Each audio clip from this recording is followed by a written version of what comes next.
Just 70 years after its inception, America was coming apart. By the 1850s, relations between North and South, between advocates of liberty and the defenders of slavery, were marked by growing animosity and distrust. Debates in Congress were marred by rancor, threats, and at times violence.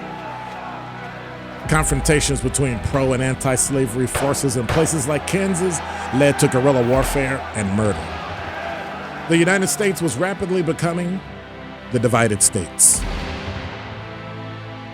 No one in America could have predicted at the time that a black man named Joshua Glover would play a pivotal, though inadvertent, role in events that would eventually tear the fledgling nation in two.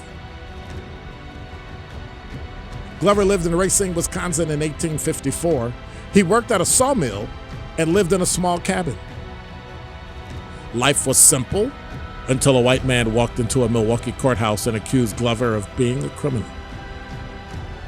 Officials responded quickly, securing a search warrant for his arrest, assembling a posse, and descending on Glover's shack on the wintry evening of March 10, 1854. Glover was playing cards with friends when a knock came at the door. The moment the door was opened, armed deputy marshals, accompanied by the accuser, rushed into the room. Glover, startled by the invasion, attempted to defend himself, prompting blows from the officers. He collapsed, bleeding profusely from a scalp wound.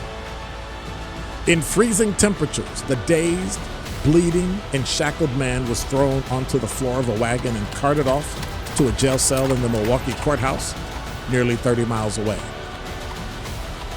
Word of Glover's crime and arrest spread quickly through the region.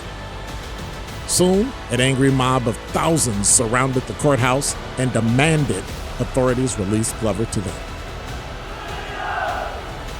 Eventually, they took matters into their own hands, battering down the jailhouse door, overwhelming the guards, and dragging the captive into the streets. From there, the crowd placed Glover onto a waiting carriage, and over the next several days, hid him in attics, barns, and homes until they secured his safe passage on board a ship bound for Canada.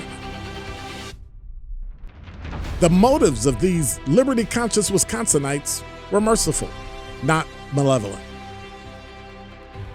Their goal was to prevent Glover from being returned to the Missouri slave owner who had tracked him down in Racine and gone to the Milwaukee courthouse to reclaim his so-called property. The arrest and rescue of Joshua Glover and the events that followed widened the chasm between North and South and served as a catalyst for historic events, including the formation of the Republican Party, the election of President Abraham Lincoln, Southern secession, Civil War, and ultimately, the abolition of slavery.